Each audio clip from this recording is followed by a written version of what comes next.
Hello दोस्तों, आप लोगों को मेरा सादर प्रणाम। अगर आप लोगों को धार्मिक कहानी सुनना पसंद है तो प्लीज़ आप लोग मेरे चैनल को सब्सक्राइब करें, लाइक करें, शेयर करें और एक प्यारा सा कमेंट करें। एक मंदिर में एक ब्राह्मण रहता था जो दिन रात भगवान की सेवा में लगा रहता। ब्राह्मण की एक पुत्री थी रूपवती। ब्राह्मण रोज सवेरे उठकर भगवान की पूजा पाठ में लग जाता। रूपवती की भी भगवान में बड़ी आस्था थी। बचपन से ही वह भगवान की भक्ति में लगी रहती। भगवान के लिए पुष्प व पूजन सामग्री एकत्रित करना उसी की जिम्मेदारी थी। समय के साथ साथ रूपवती बड़ी हुई। अब ब्राह्मण को रूपवती के विवाह की चिंता सताने लगी थी। ब्राह्मण ने सोचा क्यों न मैं मंदिर में कथा करना शुरू कर दूं, जिससे कि चढ़ावे में कुछ पैसा आने से मुझे थोड़ी आमदनी भी हो जाएगी और गांव वालों में भी भगवान के प्रति आस्था बढ़ेगी। बस यही सोचकर ब्राह्मण ने अगले दिन से ही मंदिर प्रांगण में ही कथा करना शुरू कर दिया। ब्राह्मण का मानना था कि चाहे गांव वाले उसकी कथा ना सुने, लेकिन मंदिर में विराजे भगवान तो उसकी कथा सुनेंगे ही। अब ब्राह्मण की कथा में कुछ गांव वाले आना शुरू हो गए।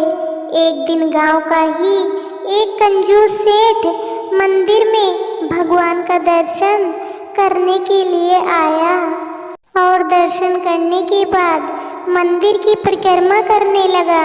तभी उसे मंदिर के अंदर कुछ आवाजें सुनाई दी। उसने मंदिर के पीछे की दीवार पर कान लगाकर सुना तो मंदिर के अंदर दो लोग एक दूसरे से बात कर रहे थे। उसने बड़े ध्यान से सुना। मंदिर के अंदर भगवान राम और हनुमान जी आपस में बात कर रहे थे। भगवान राम हनुमान जी से ब्राह्मण की कन्या के कन्यादान के लिए 200 रुपयों का प्रबंधन करने की बात कर रहे थे। भगवान राम का आदेश पाकर हनुमान जी ने ब्राह्मण को 200 रुपये देने की बात भगवान राम को कही। सेठ जी ने जब भगवान राम और हनुमान जी की बात सुनी तो कथा के बाद वह ब्राह्मण से मिले और कथा से होने वाली आय के बारे में पूछा।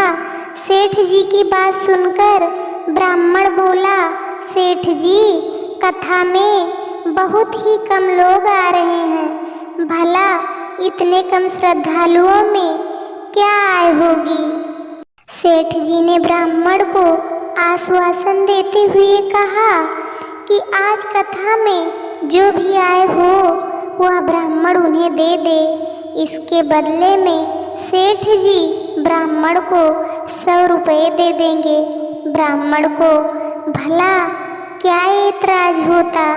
उन्होंने सेठ जी की बात मान ली। उधर सेठ जी यह सोच रहे थे कि ब्राह्मण को आज कथा में हनुमान जी 200 रुपये देने वाले हैं, जो मैं ब्राह्मण से ले लूँगा और बदले में उसे 100 रुपये दे दूँगा, जिससे कि मेरी 100 रुपये की कमाई हो जाएगी।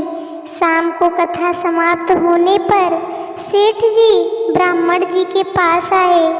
उन्हें यकीन था कि आज ब्राह्मण को 200 रुपये की आय हुई होगी। ब्राह्मण सेठ जी को देखते ही सेठ जी के पास आया और बोला, सेठ जी, आज तो काफ़ी कम भक्त कथा में आए थे, जिससे बहुत ही कम आय हुई है।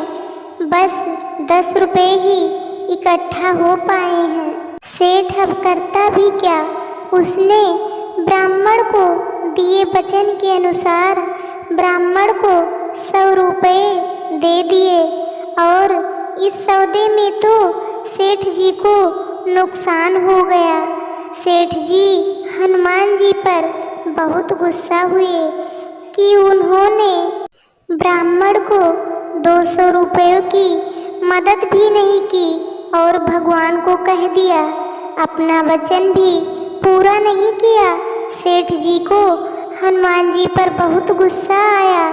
वह गुस्से में मंदिर के अंदर गए और उन्होंने हनुमान जी की मूर्ति को धक्का दे दिया।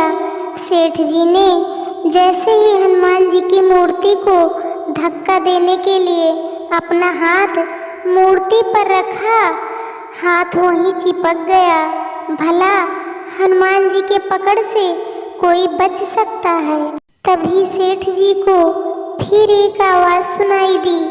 अब भगवान राम हनुमान जी से ब्राह्मण को 200 रुपये देने के बारे में पूछ रहे थे। भगवान राम का आदेश सुनकर हनुमान जी बोले, प्रभु 100 रुपये की मदद तो हो गई है, बाकी बचे 100 रुपयों के लिए सेठ जी को पकड़ के रखा है। जैसे ही वह 100 रुपये देंगे उनको छोड़ देंगे। सेठ जी ने जैसे ही भगवान राम और हनुमान जी के बीच की बात सुनी, उन्होंने सोचा, अगर गांव वालों ने देख लिया कि मैं हनुमान जी की मूर्ति को धक्का मार रहा था और हनुमान जी ने मुझे पकड़ लिया है, तो मेरी बहुत बदनामी होगी। बस फिर क्या था? सेठ जी ने हनुमान जी को ब्राह्मण को 100 रुपये देने का वादा किया था। हनुमान जी ने सेठ जी की बात सुनकर उसका हाथ छोड़ दिया और सेठ जी ने अपने वादे अनुसार ब्राह्मण को 100 रुपये दे दिए और सर पकड़कर चलते बने। साथियों, इसीलिए कहा गया है, ज़्यादा लोभ हमेशा हानिकारक होता है। सेठ को उसके लालच की सज़ा मिल गई और ब्राह्मण को उसकी भक्ति का फल। इसीलिए कहा गया है, जैसी करनी वैसी भरनी। दोस्तों, यह प्रसंग आप लोगों को कैसा लगा? आप लोग कमेंट करके ज़रूर बताना। वीडियो को लाइक करना, शेयर करना, सब्सक्राइब करना। धन्यवाद।